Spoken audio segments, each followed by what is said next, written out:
એક પોપટે જણાવ્યું કે ભલે તમે ભૂખે મરી જાઓ પણ આ 4 લોકો પાસે ક્યારે મદદ ન માંગતા અમુક એવા પણ માણસો હોય છે. તેમની ક્યારે મદદ ન લેવાય, તેમની પાસે ક્યારે મદદની અપેક્ષા ન રખાય. એટલે દર્શક મિત્રો, તમે જો આ વાર્તાને ધ્યાનથી પૂરી સાંભળી લીધી તો વિશ્વાસ રાખજો કે તમને ઘણું બધું શીખવા મળશે. માટે આ વાર્તા કહાનીમાં આરંભથી અંત સુધી જોડાઈ રહેજો. પસંદ આવે તો એક લાઇક કરીને વિડિયોને શેર કરજો અને ચેનલને સબસ્ક્રાઇબ કરી અને કમેન્ટ બોક્સમાં હર હર મહાદેવ જરૂરથી લખજો, જેથી ભગવાન ભોળાનાથની અસીમ કૃપા આપણા સૌના ઉપર નિરંતર બની રહે. ઘણા સમય પહેલાની આ વાત છે.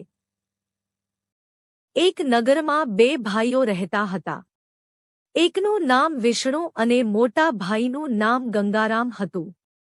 નાના ભાઈ વિષ્ણુ અને મોટા ભાઈ ગંગારામ બંને ભાઈઓમાં ખૂબ જ અપાર પ્રેમ હતો, પરંતુ બંને ખૂબ જ ગરીબ હતા. બીજાના ઘરો અને ખેતરોમાં મહેનત મજૂરી કરી અને જીવનનો ગુજરાન ચલાવી રહ્યા હતા. એમના માતાપિતાનું મૃત્યુ બંને ભાઈઓ જ્યારે નાના હતા ત્યારે થઈ ગયું હતું. હવે પરિવારમાં માત્ર તે બંને ભાઈઓ જ બચ્યા હતા. જેમ તેમ કરીને બંને ભાઈઓ પોતાનું જીવન વ્યતીત કરી રહ્યા હતા. ગંગારામ અને વિષ્ણુ એકબીજાને ખૂબ જ પ્રેમ કરતા હતા. બંને ભાઈઓ વચ્ચે અપાર પ્રેમ હતો. પૂરા દિવસની મહેનત પછી તેઓ જે મહેનતાણું મળતું તેનાથી તે ભોજન માટેની સામગ્રી લઈ આવતા અને ભોજન બનાવતા. આ પ્રકારે તેઓ જીવનનું ગુજરાન ચલાવી રહ્યા હતા. આ મુજબ થોડા સમય સુધી તો ચાલતું રહ્યું, પણ એક દિવસની વાત છે. જ્યારે મોટા ભાઈએ ગંગારામે નાના ભાઈ વિષ્ણુને કહ્યું કે ભાઈ, આપણે ક્યાં સુધી આવી ગરીબીમાં જીવન વિતાવીશું, ક્યાં સુધી આવી ઝૂંપડીમાં રહીશું? કાલે આપણા વિવાહ થશે, આપણા લગ્ન થશે, આપણી પત્ની આવશે, સંતાનો હશે તો આપણે તેમને શું ખવડાવશું, ક્યાં રાખશું? એટલે નાનો ભાઈ વિષ્ણુ કહે છે કે ભાઈ, તમે બિલકુલ સત્ય કહી રહ્યા છો. આપણે આ પ્રકારે તો આપણું પૂરું જીવન ક્યાં સુધી જીવીશું? આપણે કંઈક ને કંઈક તો કરવું પડશે. ત્યારે મોટો ભાઈ ગંગારામ કહે છે કે ભાઈ, હું શહેરમાં જઈશ, કોઈ કામકાજ શોધી લઉં. શહેરમાં કામ કરવાથી સારી આવક થાય છે. એક વખત પૈસા આવવા લાગશે તો હું તને પણ શહેરમાં બોલાવી લઈશ અને આપણે બંને મળીને આરામથી શહેરમાં રહીશું. એટલે વિષ્ણુએ પોતાના ભાઈની વાત સાંભળીને કહ્યું કે આ તો ખૂબ જ સારો વિચાર છે. તમે કાલે શહેર જવા રવાના થઈ જાવ. ત્યાં જઈને તમે થોડુંક ધન કમાઈ લો, પછી મને પણ ત્યાં બોલાવી લેજો. અને 2 દિવસ પછી ગંગારામ સરસામાન બાંધી અને શહેર જવા નીકળી પડે છે. શહેર જઈને ગંગારામ ખૂબ જ મહેનત કરે છે. અલગ અલગ જગ્યાઓ ઉપર કામની તપાસ કરે છે. કામ મળે એટલે કામ કરી અને પૈસા કમાય છે. તો બીજી તરફ નાનો ભાઈ વિષ્ણુ પણ ગામમાં રહી અને ખેત મજૂરી કરીને પોતાનું ગુજરાન ચલાવે છે.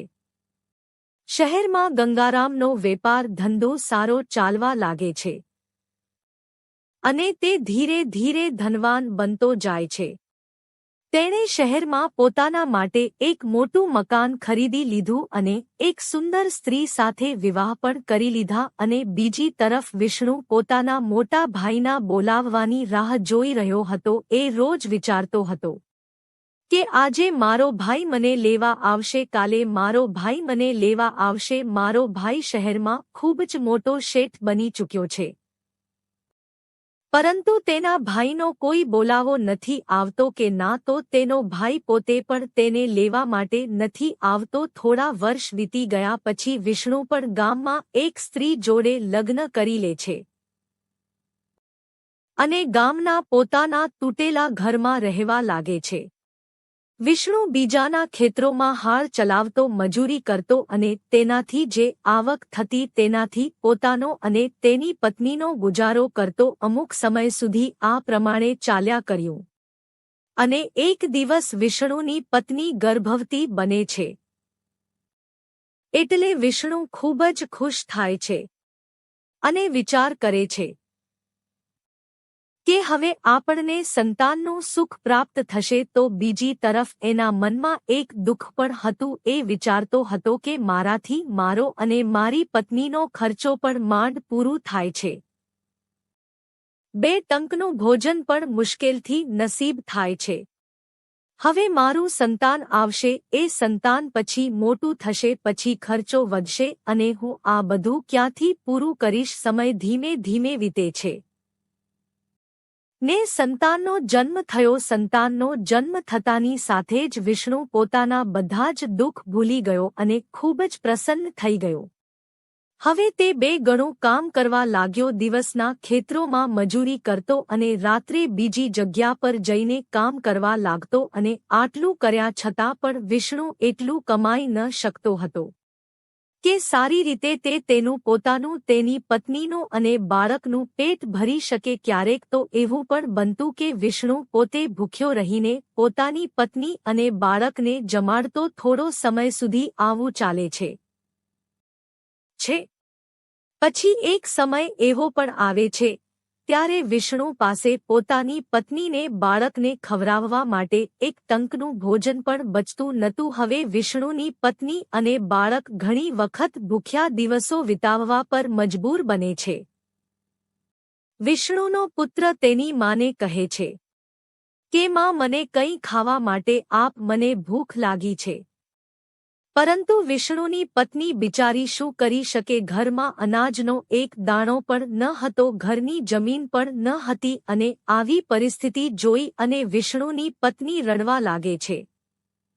ત્યારે સાંજે વિષ્ણુ કામ પરથી ઘરે આવે છે ત્યારે પોતાની પત્નીને રડતી જોઈને ખૂબ જ દુઃખી થઈ જાય છે, ઉદાસ થઈ જાય છે. તેની પત્ની વિષ્ણુને જોઈને કહે છે કે સ્વામી, આપણું બાળક ભૂખ્યું છે, તે મને ભોજન આપવા માટે વિનંતી કરી રહ્યું છે. તમે તેના માટે કંઈક કરો. તેના પુત્રની આવી હાલત જોઈ અને વિષ્ણુ ખૂબ જ દુઃખી થવા લાગે છે, રડવા લાગે છે. ત્યારે એની પત્ની તેને કહે છે કે તમારા મોટા ભાઈ શહેરમાં રહે છે, તે ખૂબ જ ધનવાન વ્યક્તિ છે અને તેમને શહેરમાં ખૂબ મોટું મકાન પણ છે.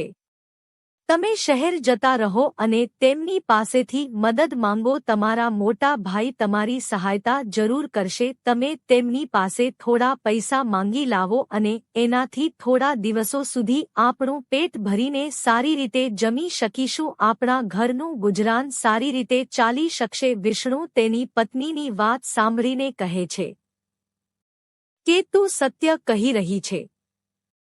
એક પોપટે જણાવ્યું કે ભલે તમે ભૂખે મરી જાઓ, પણ આ 4 લોકો પાસે ક્યારે મદદ ન માંગતા. અમુક એવા પણ માણસો હોય છે, તેમની ક્યારે મદદ ન લેવાય, તેમની પાસે ક્યારે મદદની અપેક્ષા ન રખાય. એટલે દર્શક મિત્રો, તમે જો આ વાર્તાને ધ્યાનથી પૂરી સાંભળી લીધી તો વિશ્વાસ રાખજો કે તમને ઘણું બધું શીખવા મળશે. માટે આ વાર્તા કહાનીમાં આરંભથી અંત સુધી જોડાઈ રહેજો.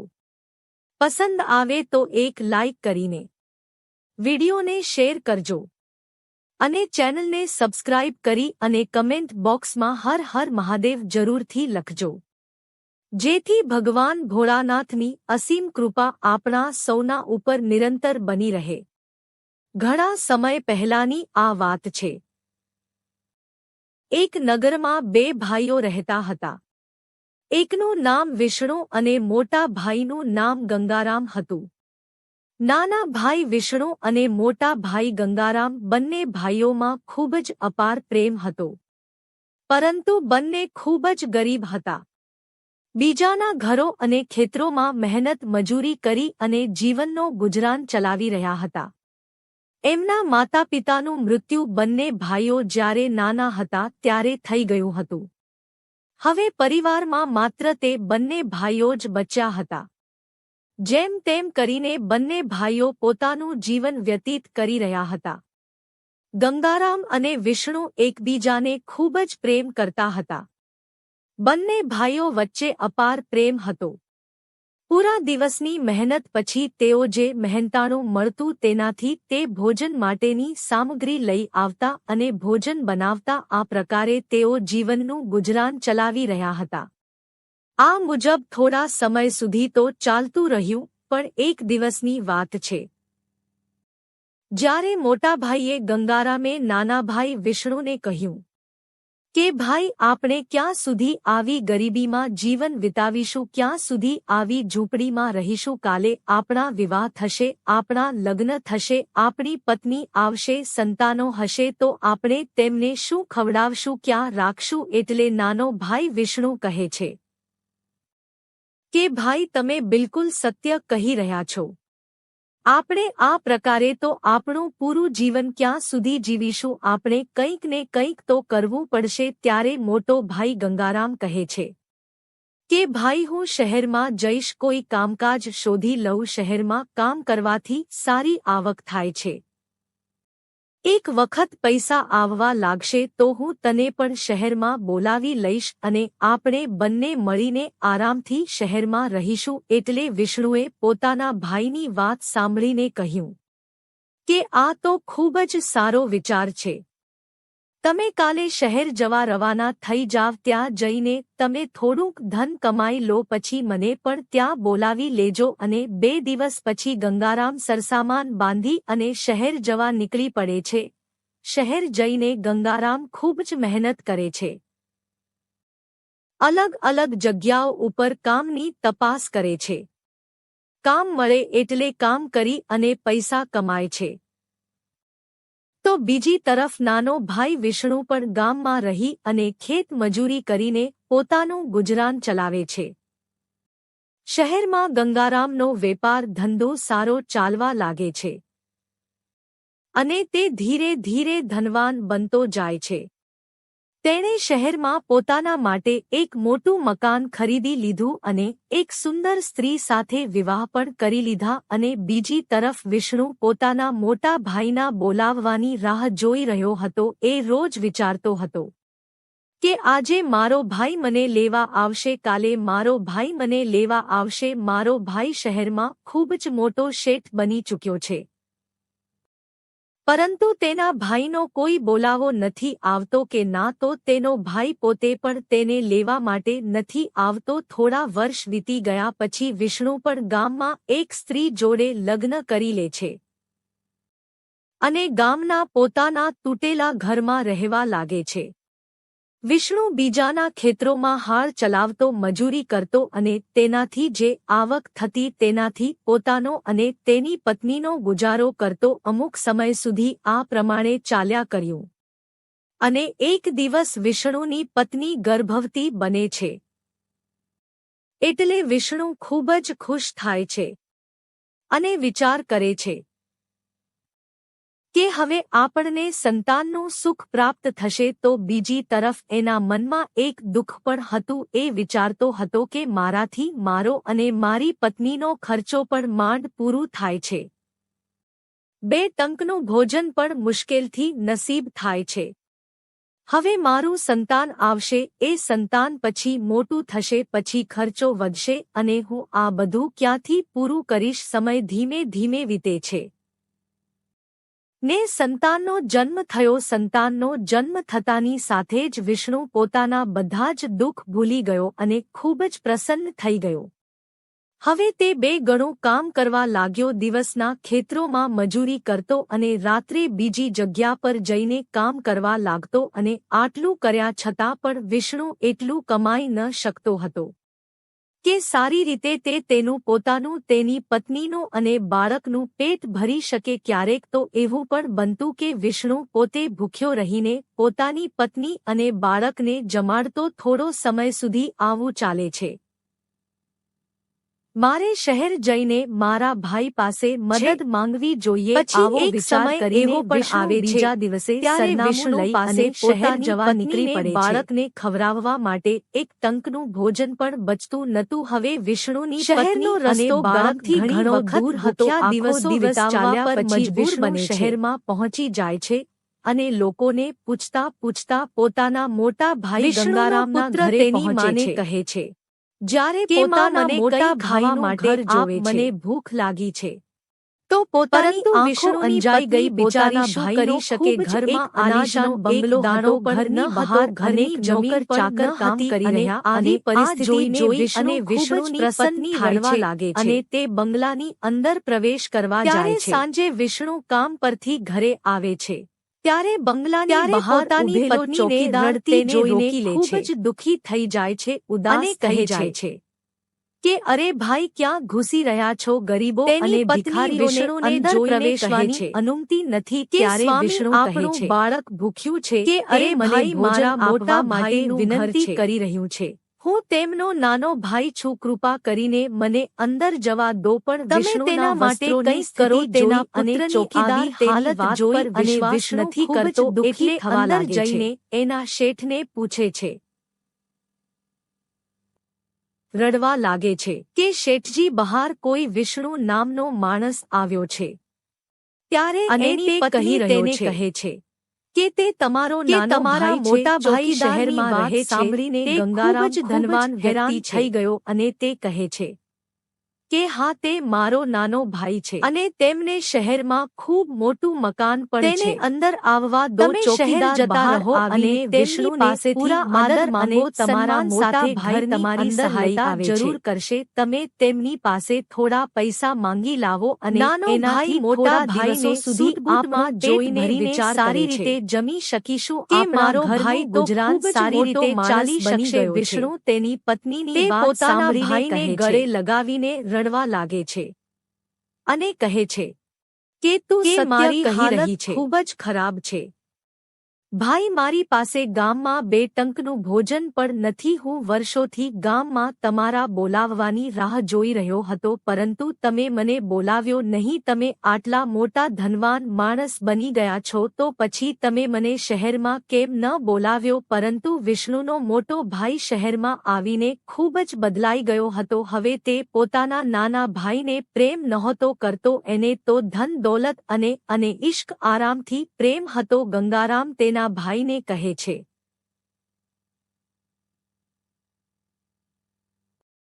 કે શું કહું ભાઈ શહેરમાં ધન કમાવવું ખૂબ જ કઠિન છે ખૂબ જ મહેનત કરવી પડે છે રાત દિવસ જાગીને કામ કરવું પડે છે ત્યારે જઈને થોડા ઘણા પૈસા મળે છે અને અત્યારે તો મારી પરિસ્થિતિ પણ નબળી ચાલી રહી છે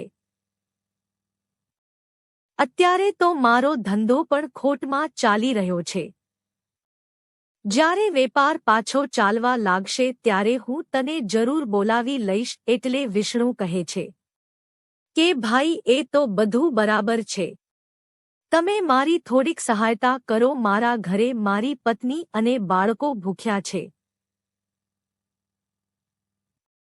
મારા પુત્રના ભોજન માટે પણ મારી પાસે અન્ન નથી તમે મને થોડી ધનની સહાયતા કરો તો અમને થોડા દિવસો માટે મદદ થઈ જશે ત્યારે ગંગારામ તેને કહે છે કે ભાઈ હું તને પૈસા તો આપી દઈશ આખરે તું મારો નાનો ભાઈ છે પણ તું અહીંયા આવ્યો છે તો મારી થોડી મદદ કરતો જા એટલે વિષ્ણુ એના ભાઈની વાત સાંભળીને કહે છે કે જણાવો ભાઈ મારે શું કરવાનું છે હું હમણાં જ કરી દઈશ હું જાણતો હતો મને વિશ્વાસ હતો કે મારો ભાઈ મને સહાયતા જરૂર કરશે એટલે ગંગારામ કહે છે કે હમણાં કેટલા દિવસોથી અમારે નોકર નથી આવી રહ્યો રજા લઈને જાણે ક્યાં જતો રહ્યો છે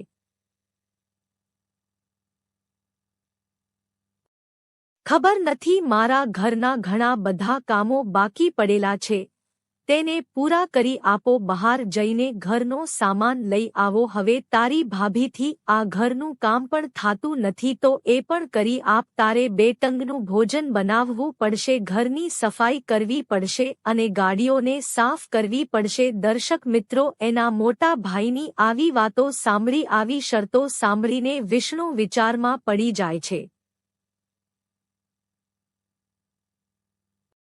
પરંતુ સકારાત્મક વલણ દાખવી અને તે વિચાર કરે છે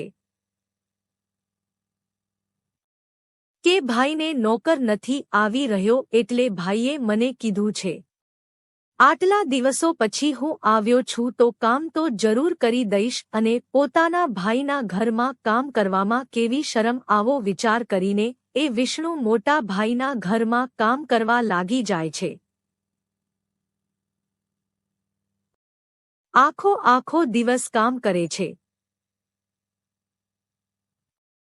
ક્યારેક બજાર જાય તો ક્યારેક કપડાં ધોવાનું કામ કરે તો ક્યારેક ઘરની સફાઈનું કામ કરે આ પ્રકારે કામ કરતા કરતા એનો આખો દિવસ નીકળી જાય છે ઉપરથી તેની ભાભી એટલે કે ગંગારામની પત્ની તેને અનેક નવા કામ સોંપતી જાય છે એ વિચારતી હતી કે આપણને એક સારો એવો નોકર મળી ગયો છે વિષ્ણુને આ પ્રકારે એના મોટા ભાઈ ગંગારામના ઘરે રહેતા રહેતા એક સપ્તાહનો સમય વીતી જાય છે એક સપ્તાહ સુધી તે પોતાના મોટા ભાઈ ગંગારામના ઘરનું કામ કરે છે પછી તે એક દિવસ પોતાના ભાઈ પાસે જાય છે અને કહે છે કે મોટા ભાઈ મને અહીં આવ્યાને એક સપ્તાહ વીતી ગયો છે હવે મને ગામમાં એકલા મારા બાળકો અને પત્નીની ચિંતા થઈ રહી છે વિચાર આવે છે કે તે લોકો કેવી પરિસ્થિતિમાં હશે હવે તમે મને થોડી સહાય કરી દો તો હું ગામ તરફ જવા માટે નીકળી પડું એટલે એના નાના ભાઈ વિષ્ણુની વાત સાંભળીને ગંગારામ કહે છે કે હા ભાઈ હવે તારે ગામ જાવું જરૂરી છે ઘણા દિવસોથી તું અહીં આવ્યો છે તારે તારા બાળક અને પત્નીનું પણ ધ્યાન રાખવું જોઈએ એટલું કહીને ગંગારામ વિષ્ણુને 60 રૂપિયા આપે છે અને કહે છે કે લે ભાઈ આ તારા પૈસા છે 60 રૂપિયા જોઈને વિષ્ણુ હતાશ થઈ જાય છે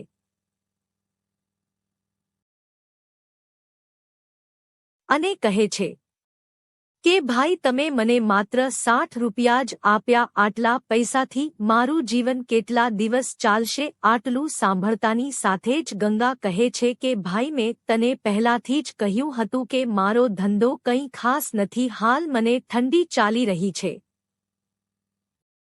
માટે અત્યારે તું આ 60 રૂપિયા લઈ અને તું ઘરે જવા રવાના થઈ જા વિષ્ણુ પણ એવું વિચારીને ઘરે જવા તૈયાર થઈ જાય છે કે 60 રૂપિયામાં જે 2 દિવસ નીકળે તે અમે કાઢી લઈશ પછી વિષ્ણુ પોતાના ગામ તરફ જવા નીકળી પડે છે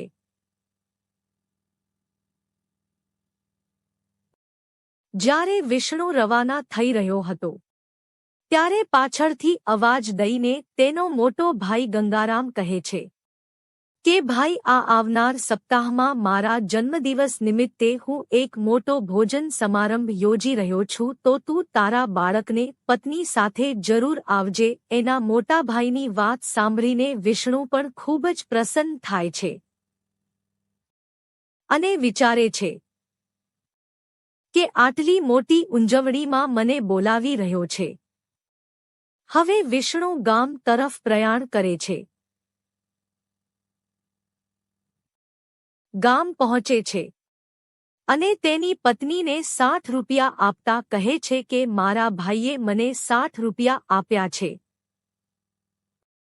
હું તે પૈસા સાચવીને લઈ આવ્યો છું પછી એની પત્ની પૂછે છે કે તમે આટલા દિવસ ત્યાં કેમ રોકાણા તો વિષ્ણુ એની પત્નીને કહે છે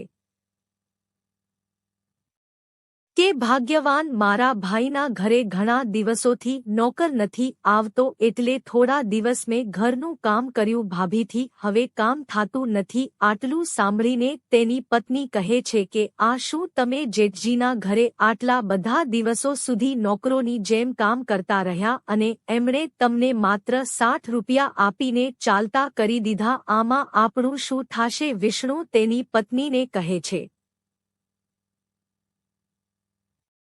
કે હમણાં મોટા ભાઈનો વ્યવસાય સારો નથી ચાલી રહ્યો એટલે એમણે મને 60 રૂપિયા જ આપ્યા છે। એમણે આપણાને આવનાર સપ્તાહમાં શહેર બોલાવ્યા છે। તેમનો જન્મદિવસ છે। એક વિશાળ ભોજનનું આયોજન કરી રહ્યો છે। એમાં આપણને નિમંત્રિત કર્યા છે। ભોજન સમારંભમાં ખૂબ જ સ્વાદિષ્ટ ભોજન હશે। આપણે આપણા બાળકને લઈ અને ત્યાં જરૂર જવું જોઈએ। બની શકે આ ખુશી નિમિત્તે તે આપણને કંઈક આપવાની ઈચ્છા રાખતો હોય। આ સાંભળીને વિષ્ણુની પત્ની પણ ખૂબ જ ખુશ થઈ ગઈ અને ધીરે ધીરે એક સપ્તાહ પસાર થઈ જાય છે। વિષ્ણુ તેની પત્ની અને બાળક સાથે શહેર જવા રવાના થઈ જાય છે। વિષ્ણુ અને તેની પત્ની ખૂબ જ આનંદમાં હતા। વિચારી રહ્યા હતા કે હવે સ્વાદિષ્ટ ભોજન જમવા મળશે। આખો દિવસ ચાલ્યા પછી સંધ્યાકાળે તેઓ તેના ભાઈ ગંગારામના ઘરે પહોંચી જાય છે। ત્યાં જઈને જોવે છે તો વિષ્ણુનો મોટો ભાઈ ગંગારામ મોટા મોટા માણસોની સાથે બેસીને વાતો કરી રહ્યો હોય છે અને વિષ્ણુ અને તેની પત્ની લાંબા સમય સુધી દરવાજા પર તેની રાહ જોવે છે, પરંતુ કોઈ પણ તેમના સ્વાગત માટે આવતું નથી। થોડા સમય પછી ગંગારામ તેમને જોઈ જાય છે અને કહે છે કે અરે ભાઈ, તમે અહીંયા કેમ ઊભા છો? અંદર આવો। એમ કહીને તે એમને એક જગ્યા પર બેસવાનું કહે છે અને કહે છે કે અત્યારે મોટા મોટા મારા મિત્ર વેપારીઓ ભોજન કરી છે। તે લોકો ભોજન કરી લે પછી તમે લોકો પણ ભોજન કરી લેજો। વિષ્ણુ અને તેની પત્નીને તેના બાળકને લઈને ખૂણામાં બેસી જાય છે। થોડીવાર તો તેઓ ખૂણામાં ચૂપચાપ બેસી રહ્યા। બધા લોકો ભોજન કરીને જતા રહે છે। ભોજન સમારંભ પણ પૂર્ણ થઈ ગયો તો પણ ગંગારામ તેમને બોલાવવા નથી આવતો। ત્યાર પછી ગંગારામ આવે છે અને કહે છે કે અરે ભાઈ, મને માફ કરી દેજો। મારા મોટા મોટા મિત્રો આવ્યા હતા એટલે હું તમને બોલાવવાનું ભૂલી ગયો। હવે તમે ભોજન કરી લો અને આજની રાત્રે તમે બધા અહીંયા જ રોકાઈ જાજો। આરામથી રહો। મારા નોકરો ઘરની સાફ સફાઈના કામમાં લાગ્યા છે। ઘરમાં જે ગંદકી થઈ છે તેને દૂર કરવામાં તેઓની મદદ કરી શકો તો કરી લેજો। ત્યારબાદ વિષ્ણુ અને તેની પત્ની ઘરના નોકરો સાથે મળીને કામ કરવા લાગે છે અને માણસોના એઠવાડા પણ ઉઠાવે છે અને અંતમાં બચેલું ભોજન કરી અને તેઓને એક નોકરોના ઓરડામાં સુવડાવી દેવામાં આવે છે। સ્વાર્થતા વિષ્ણુ તેની પત્ની અને બાળકોને લઈ અને પોતાના ગામ તરફ જવા રવાના થઈ જાય છે। વિષ્ણુને તેની પત્ની ખૂબ જ દુઃખી અને ઉદાસ હતા। તેમને મોટા ભાઈનો આવો વ્યવહારના અંતરાત્માને દુઃખી કરી રહ્યો હતો એવું વિચારી રહ્યા હતા કે આપણે તો કેટલા બધા પણ ખુશ હતા, પણ ભાઈએ તો આપણી સાથે ખૂબ જ દુર્વ્યવહાર કર્યો છે। કોઈકે સત્ય જ કહ્યું છે કે આ દુનિયામાં ગરીબોનું કોઈ નથી હોતું। ચાલતા ચાલતા તેઓ જંગલમાંથી પસાર થઈ રહ્યા હતા। ત્યાં તેમને એક વૃક્ષ નીચે પાંજરામાં એક સુંદર પોપટ પુરાયેલું દેખાય છે। તેને જોઈને વિષ્ણુનો પુત્ર કહે છે કે મારે આ પોપટ જોઈએ છે। આ પોપટ કેટલું સુંદર છે પિતાજી, આપણે તેને આપણી સાથે ઘરે લઈ જઈએ। વિષ્ણુ આસપાસ નજર કરે છે પણ ત્યાં તેને કોઈ મનુષ્ય દેખાતું નથી તો એ વિચાર કરે છે કે આ પોપટને કોઈ અહીંયા મૂકીને જાતો રહ્યો છે। એટલે વિષ્ણુ તે પોપટને લઈ અને પોતાના ઘરે આવે છે અને પોતાની સાથે જ ઓરડામાં રાખે છે. વિષ્ણુનો પુત્ર એ પોપટને જોઈને ખૂબ જ ખુશ રહેતો અને તેની સાથે આખો દિવસ વાતો કરતો રહેતો, રમતો, અને આ જોઈને વિષ્ણુ અને તેની પત્ની પણ ખૂબ જ પ્રસન્ન રહેતા. સમય અને ગતિથી આગળ વધે છે. ગરીબીને ભૂખમરીએ તેમને ઘરે લીધા હતા. તેઓ ખૂબ જ દુઃખી થાય છે, ખૂબ જ ચિંતિત થાય છે. વિચારી રહ્યા હતા કે આવા ગરીબીના દિવસો ક્યાં સુધી ચાલશે, ક્યાં સુધી આપણે આપણું જીવન ગરીબીમાં વિતાવવું પડશે. રાત પડે છે અને તેઓ ભૂખ્યા જ સૂઈ જાય છે, કેમ કે ભોજન કરવા માટે ઘરમાં કોઈ સામગ્રી ન હતી. તેના પુત્રીની આવી હાલત જોઈને વિષ્ણુ તેના ઓરડાની બહાર આવે છે અને રડવા લાગે છે અને પોતાની જાતને ડોશી માનીને કોસવા લાગે છે. એક દિવસ એનો મિત્ર એને આવીને વિષ્ણુને પૂછે છે.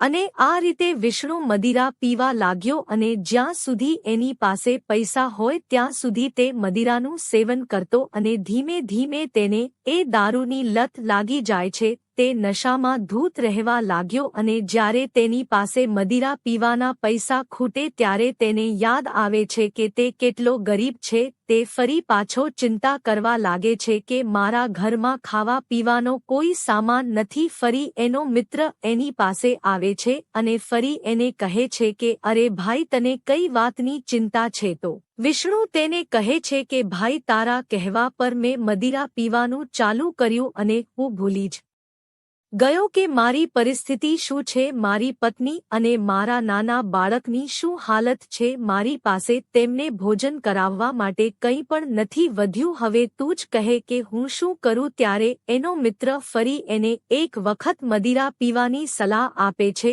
અને કહે છે કે દારૂ પીવાથી તું બધું જ ભૂલી જઈશ, તારી તમામ ચિંતાઓ દૂર થઈ જશે અને તું ચિંતાઓમાંથી મુક્ત થઈ જઈશ. આ પ્રકારે વિષ્ણુના મિત્રના કયા અનુસાર એ ફરી એક વખત મદિરા પીવા લાગે છે અને નશાનો આદિ બની ગયો. તે પોતાનો બચેલો એક બળદ પણ વેચી દે છે અને એ પૈસાથી દારૂ પીવા લાગે છે. હવે તો વિષ્ણુ કલાકો સુધી દારૂની દુકાન પર બેસી રહે છે અને મદિરાનું સેવન કરે છે. ગામના લોકો પણ હવે તો કહેવા લાગ્યા કે આ જોવો, આ દારૂડિયો બની ગયો છે. તેની પાસે ભોજનનો સામાન ખરીદવા પૈસા નથી, પણ દારૂ માટે પૈસા ક્યાંથી આવે છે? આખો દિવસ દારૂ પીધા પછી જ્યારે એ ઘરે જાય છે તો એની પત્ની પણ તેની સાથે ઝઘડો કરે છે અને કહે છે કે તમને શરમ નથી આવતી? તમારો પુત્ર ભૂખ્યો છે, હું ભૂખી છું. તમે આપણા બંને બળદ વેચી દીધા, હવે શું વધ્યું છે આપણી પાસે? વિષ્ણુની પત્ની તેને વારંવાર સમજાવે છે પણ તેને ભાન નથી થાતું. એ તો એના નશામાં જ ફર્યા કરતો. હવે પોપટ હતો એ આ બધું જોઈ રહ્યો હતો. પછી એ પોપટ એક દિવસ ઓરડાના પાછળના ભાગમાં ચાંચથી જમીન ખોદે છે, પણ આ જોઈ અને વિષ્ણુ કે તેની પત્ની આ વાત પર ધ્યાન નથી આપતા. બીજા દિવસે, ત્રીજા દિવસે, ચોથા દિવસે પોપટ એ જ જગ્યાએને ચાંચથી ખોદવાનો પ્રયત્ન કરે છે અને વિષ્ણુ જોવે છે અને વિચાર કરે છે કે આ પોપટ એક જ જગ્યાએ ચાંચથી કેમ ખોદે છે? મારે તપાસ કરવી જોઈએ. એટલે કે પાવડો લઈને આવે છે ને 3 ફૂટ જેટલું ખોદે છે તો જમીનની અંદર કંઈક હોવાનો એને ભાસ થયો. થોડું વધારે ખોદ્યું તો અંદર એક કપડાથી બાંધેલો ઘડો મળે છે. વિષ્ણુ બહાર કાઢે છે,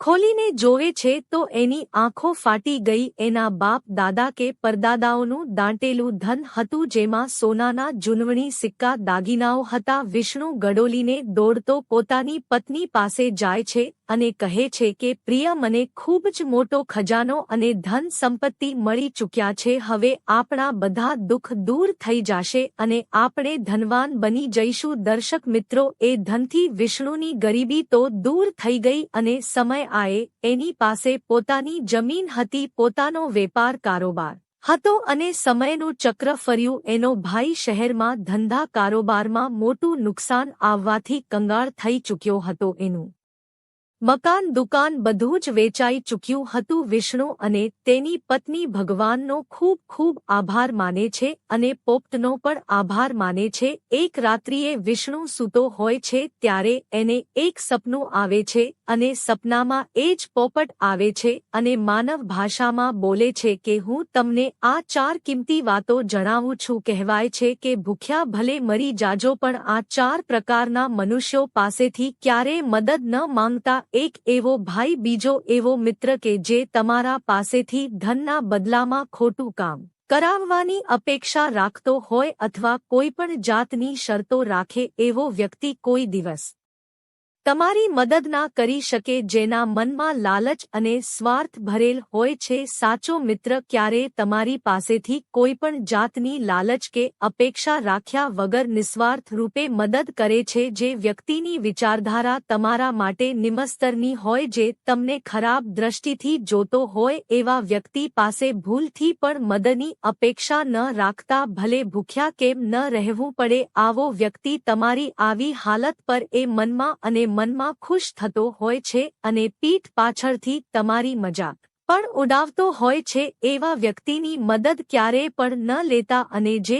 અપરાધિક ગતિવિધિઓમાં સામેલ હોય, જે કોઈને મારી લૂંટીને ધન કમાતો હોય, આવું કરીને તમે પણ એ વ્યક્તિના ગુનામાં સહભાગી બનશો. જેવી રીતે સૂકી લાકડી સાથે મળીને ભીની લાકડી પણ બળી જાય છે, એ જ પ્રકારે ખરાબ વ્યક્તિના કાર્યમાં ભાગીદાર બની અને સારો વ્યક્તિ પણ ખોટું કરી બેસે છે અને સારો વ્યક્તિ પણ પોતાની જાતને સંકટમાં નાખી શકે છે. જે વ્યક્તિ આળસુ અને ક્રોધિત હોય છે તેવા વ્યક્તિ પાસેથી પણ ક્યારેય મદદ ન માંગો, કેમ કે આળસુ વ્યક્તિ ક્યારેય પણ સમય પર તમારી મદદ નહીં કરી શકે અને ક્રોધિત વ્યક્તિ મદદ કરવાના બદલે તમને બેઇજ્જત કરશે. તો ભૂખ્યા રહી લેજો પણ આવા વ્યક્તિઓ પાસે મદદ ન માંગતા. આટલું કહીને પોપટ ઊંડી જાય છે. વિષ્ણુની આંખ ખુલી ગઈ અને ઘરમાં બધે નજર કરી. પાંજરું તો હતું પણ પોપટ ન હતું. તો વાલા દર્શક મિત્રો, આ વાર્તા કહાની તમને કેવી લાગી કમેન્ટ કરીને જરૂર જણાવશો. મળીશું બીજા વિડીયોમાં આવી જ કોઈ વાર્તા કહાની સાથે. ત્યાં સુધી આપ સૌને મારા જય શ્રી કૃષ્ણ અને વિડીયોના અંત સુધી જોડાઈ રહેવા બદલ આપ સૌનો ખૂબ ખૂબ આભાર. ધન્યવાદ.